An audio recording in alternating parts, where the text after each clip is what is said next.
how do we take that security awareness program, right? And then the concept of defense in depth and human behavior and marry those three things, right? So that you have people, you're going to have people have mistakes. So what's that second level that's going to protect you, right? Is it means somebody else is reviewing it.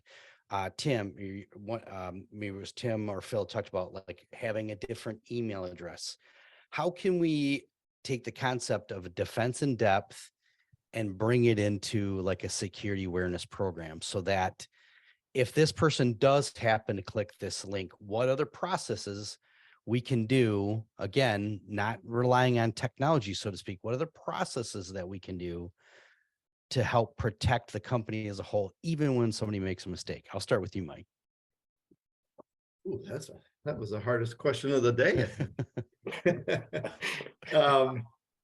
So, looking at just clicking on an email, right?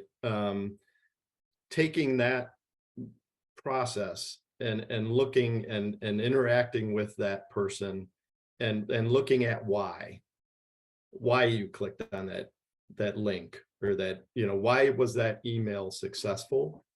And then incorporating that maybe a little bit into the training program as to, here's what I saw in this email, and here's what made me think, okay, this is okay to click. I'm not going to get into trouble there. I know I work with Mike Davenport on multiple accounts, and when he does phishing attacks, it's amazing how many people he can get to click on a link, and it's then the process of following up and determining why was Mike successful in his attempts and his phishing attempts, what made it an email that was clickable, and someone thought, oh, this isn't going to harm my business or get me into trouble on that end. So I think what Mike said too, it's a lot about learned behavior, and then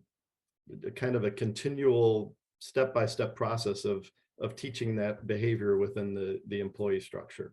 One thing I'll touch on too, just if this is my last conversation here, but one thing I see a lot when you look up, what makes a successful security program, a lot of it is leadership support.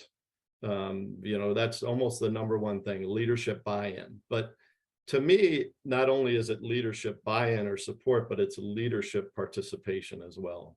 You want everybody within the organization participating in the program.